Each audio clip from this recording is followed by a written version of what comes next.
예, 안녕하세요. 이현호 변호사입니다. 오늘 재판 갔다 오는 길에 보니까 전봇대에 떼인 돈 받아드립니다.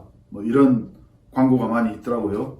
그래서 옛날에는 해결사라고 그랬죠. 근데 요새는 이제 신용정보, 예를 들면 고려신용정보, 이런 데서 이제 채권 추심을 받는 거죠.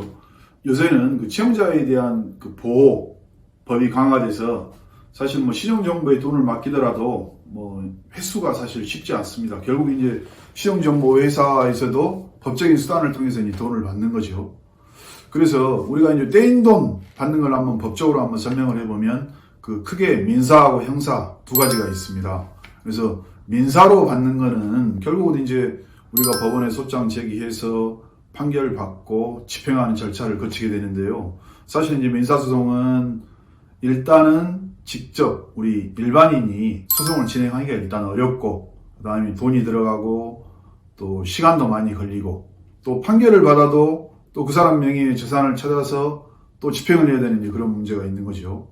그래서 사실은 그나마 이제 그 사람이 재산이 있다면 모르겠는데, 보통 우리 이제 채무자들, 악성 채무자들 같은 경우 재산을 뒤로 숨겨놓는 경우가 많죠.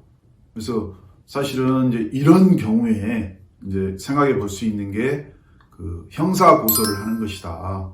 그래서 떼인 돈의 경우에는 보통 우리가 이제 고소 제명이 형법 제 347조 1항 사기죄입니다.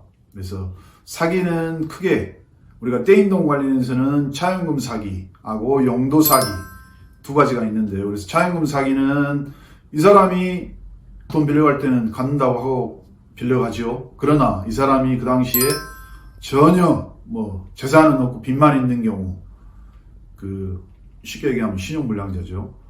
이런 경우에는 전혀 이제 변제 능력이 없는 경우로 봐서 이런 경우는 차용금 사기라고 하고, 그 다음에 이 사람이 실제로 나에게 돈을 빌려갈 때 나한테 제대로 얘기했더라면, 그러니까 이 사람이 실제로 이제 도박하는데 돈이 필요해. 근데 돈이 없어. 그래가지고 이제 친분을 이용해서 우리 할머니가 아프시다. 우리 아내가 병원에 있는데 병원비가 없다. 이래가지고 이제 병원비, 생활비 명목으로 돈을 빌려달라고 하면 이제 채권자 입장에서는 이제 친분도 있고 아는 사람이 그렇게 급박한 사정을 호소하는데 돈을 안 빌려줄 수가 없겠죠.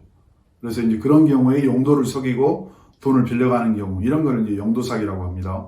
그래서 보통 아까 말씀드린 대로 전혀 변제 능력 없이 돈을 빌려가는 경우, 또 하나는 용도를 속이고 돈을 빌려가는 경우, 이런 경우에 이제 사기죄로 고소를 할 수 있다는 얘기죠. 그래서 이 고소는 수사기관에 이 사람을 처벌해달라고 이제 신고하는 것으로부터 시작이 되고, 고소를 하게 되면 수사기관은 수사할 의무가 생기고, 그때부터는 이제 채무자는 피의자로서 이제 수사기관의 수사 대상이 되는 거죠. 그래서 전혀 전과가 없는 일반인의 경우, 실제로 전과가 있다 하더라도 수사기관으로부터 이제 연락이 오고 피의자로 조사를 받고 또 신병 구속의 위험이 있고 이런 상황에서 굉장히 이제 심리적, 육체적 압박을 느끼는 거죠. 그래서 합의로 나오는 경우가 많다. 이제 그러한 채무자의 어떤 심리적, 육체적인 압박, 이런 걸 이용해서 떼인 돈을 받는 것을 생각해 볼 수 있다. 다시 한번 말씀드리면 이제 상대방 명의의 재산도 없고 아주 불성실한 채무자의 경우 형사고소, 사기죄로 고소하는 것을 통해서 떼인 돈을 받는 것을 한번 생각해 볼 수 있다. 이렇게 정리를 드립니다. 감사합니다.